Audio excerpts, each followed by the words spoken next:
नमस्कार प्रिय दर्शकों, आप देख रहे हैं ज्योतिष मंत्र। प्रिय दर्शकों, आज प्रथम पूज्य विघ्न विनाशक श्री गणेश जी का एक सिद्ध साबर मंत्र आप लोगों को देने जा रहा हूं। पूर्व में गणपति जी का एक साबर मंत्र जो कि कार्य सिद्धि हेतु था वह बताया था, और उसमें सूत के धागे पर गणपति जी के इस मंत्र को पढ़ने से कार्य की सिद्धि के रास्ते बनते हैं। आज का जो मंत्र है वह घर में धन धान्य की वृद्धि के लिए, बरकत के लिए, घर में रिद्धि सिद्धि की स्थापना के लिए है। प्रिय दर्शकों, इस दुर्लभ मंत्र का प्रभाव इतना अधिक माना जाता है कि यदि इस मंत्र को सिद्ध कर लिया जाए तो कभी भी घर में अन्न धन की कमी नहीं होती। कई बार किसी साधु संत के विषय में आप लोगों ने सुना होगा कि फला साधु संत के यहाँ इतना बड़ा भंडारा लगता है, कितने ही लोग क्यों ना आ जाए, भंडारे में कमी नहीं आती, भंडारा चलता रहता है। उनके यहाँ किसी भी प्रकार की अन्न धन की कमी नहीं होती, जबकि उनके यहाँ किसी प्रकार के इनकम का कोई साधन नहीं होता। बावजूद इसके वहाँ अन्नपूर्णा की पूर्ण कृपा होती है और कोई भी व्यक्ति उनके दरवाजे से भूखा नहीं जाता। और साथ ही अनेकों अनेक सामाजिक कार्यों में भी वो अपना योगदान देते हैं। और ऐसा इसीलिए कि इसी प्रकार के बहुत से साबर मंत्र हैं जिससे माँ अन्नपूर्णा की कृपा प्राप्त होती है, और उन्हीं में से एक मंत्र है गणेश जी का, जिससे अन्न धन की कमी नहीं होती, बरकत बनती है। चाहे कितने ही लोग आपके शादी ब्याह का कार्यक्रम है, किसी प्रकार का अन्य कार्यक्रम है, उसमें इस मंत्र का प्रयोग किया जाए तो भोजन की कमी बिल्कुल नहीं होगी, बरकत बनी रहेगी और साथ ही साथ घर में रिद्धि सिद्धि बनी रहेगी।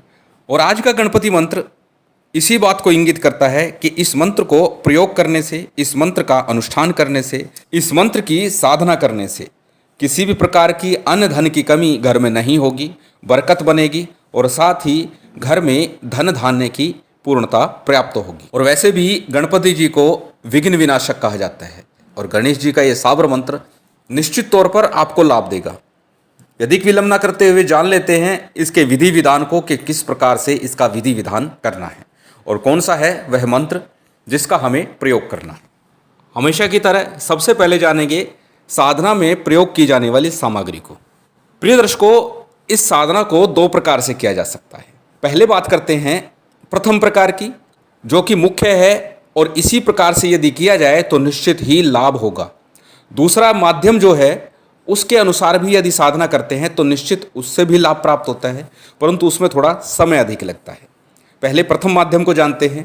इसके लिए किसी ग्रहण काल के अंदर इस मंत्र का जप करना है। चाहे सूर्य ग्रहण हो या चंद्र ग्रहण, दोनों ही ग्रहण में इस मंत्र का जप किया जा सकता है। प्राण प्रतिष्ठित रुद्राक्ष की या हल्दी की माला से, जो कि प्राण प्रतिष्ठित हो, उससे आपको इस मंत्र का जप करना है। किसी नदी के किनारे, किसी जलाशय के किनारे बहता जल हो, श्रेष्ठ है। तालाब के किनारे भी किया जा सकता है। इस मंत्र का जप करना है। अब कितना माला जप करना है?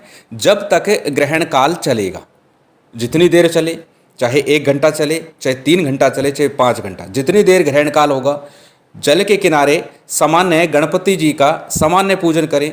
गुरु, कुलदेव और पितृदेव का ध्यान करके इस मंत्र का जब तक ग्रहण काल हो उतनी देर तक लगातार इस मंत्र का जप करना है।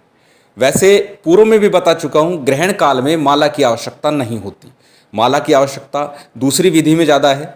ग्रहण काल में यदि बिना माला के भी जप किया जाए तो भी उसका पूर्ण लाभ आपको मिलेगा।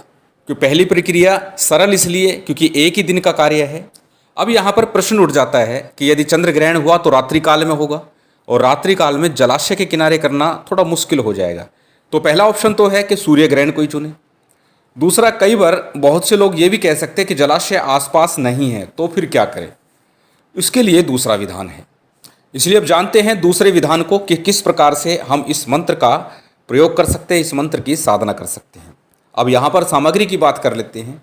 उसमें सामग्री विशेष नहीं है, सिर्फ मंत्र का जप ही पर्याप्त है। यहाँ सामग्री की आवश्यकता होगी क्योंकि इसमें एक अनुष्ठान के रूप में, एक साधना के रूप में हम इस मंत्र को करना है। इस साधना के लिए जैसे कि बताया, रुद्राक्ष या हल्दी की माला होनी चाहिए जो कि प्राण प्रतिष्ठित हो। गणपति जी का एक विग्रह आपको रखना है, मूर्ति के रूप में हो, धातु की हो, मिट्टी की हो, या सुपारी के ऊपर आप गणेश जी बना सकते हैं, या फिर गणपति यंत्र स्थापित कर सकते हैं। यदि यंत्र रखते हैं तो प्राण प्रतिष्ठित रखिएगा। इसके साथ लाल रंग के गुड़हल के पुष्प हों श्रेष्ठ है, कनेर के पुष्प भी चल सकते हैं, अन्यथा किसी भी प्रकार के सुगंधित लाल या पीले पुष्प इस पूजा में आप प्रयोग कर सकते हैं। नैवेद्य की बात करें तो लड्डू का भोग आपको गणपति का लगाना है। यदि बात करें आसन और वस्त्र की तो दोनों का रंग या तो लाल हो या पीला हो, लेकिन ध्यान रहे दोनों ही सूती वस्त्र में हो। आसन को बहुरंगे रंग में रह सकते हैं, यदि कमल का आसन है श्रेष्ठ होगा लाल या पीले रंग का सूती आसन हो।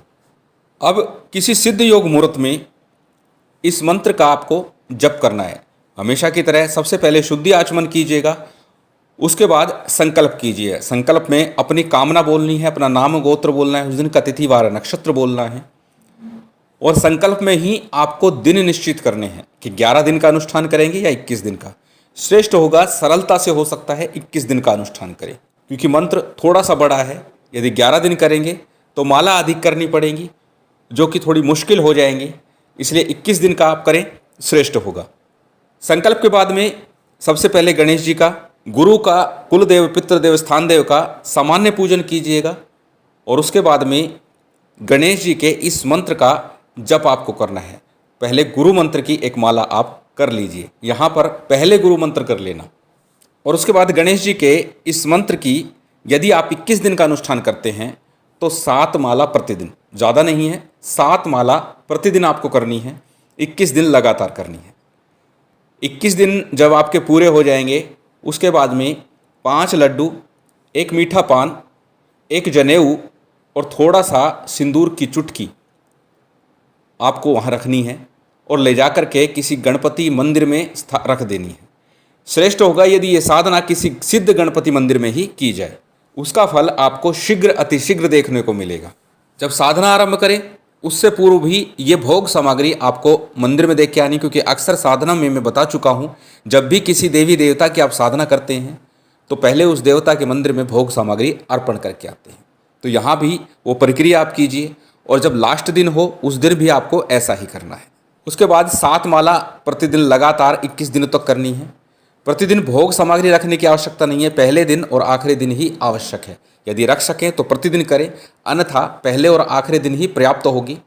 जब 21 दिन आपके पूरे हो जाएंगे उसके बाद में कम से कम 3 माला का आपको हवन करना है इस मंत्र से, और जब आपका हवन पूर्ण हो जाए, भोग सामग्री सब अर्पण हो जाए, उसके बाद में नित्य प्रति 1 माला प्रतिदिन लगातार 3 महीने तक आपको करनी है। 1 माला प्रतिदिन 3 महीने तक लगातार इस प्रक्रिया को चलाना है, और उसके बाद चाहे 11 बार नित्य प्रति कर लें, 3 महीने लगातार 1 माला चलते रहनी चाहिए।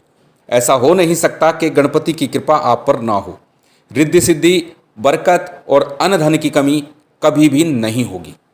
चलिए अब जान लेते हैं उस विशेष सिद्ध चमत्कारिक मंत्र को।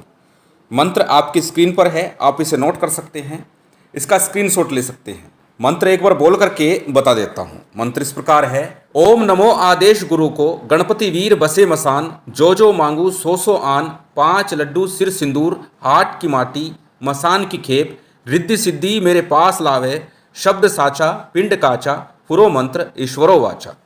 ये मंत्र है।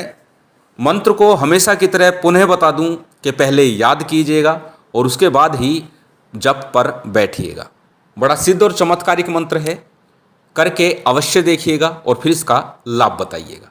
विघ्न विनाशक गणपति जी की कृपा आप लोगों पर बनी रहे, महामाई की कृपा बनी रहे, यही कामना है। और उम्मीद करता हूँ ये जानकारी, ये वीडियो आपको अच्छी लगेगी। यदि अच्छी लगी हो तो कृपया लाइक कीजिएगा, शेयर कीजिएगा। यदि चैनल पर नए हैं तो सब्सक्राइब कर बेल आइकन बटन दबा दीजिएगा। जय माता दी, जय श्री राम।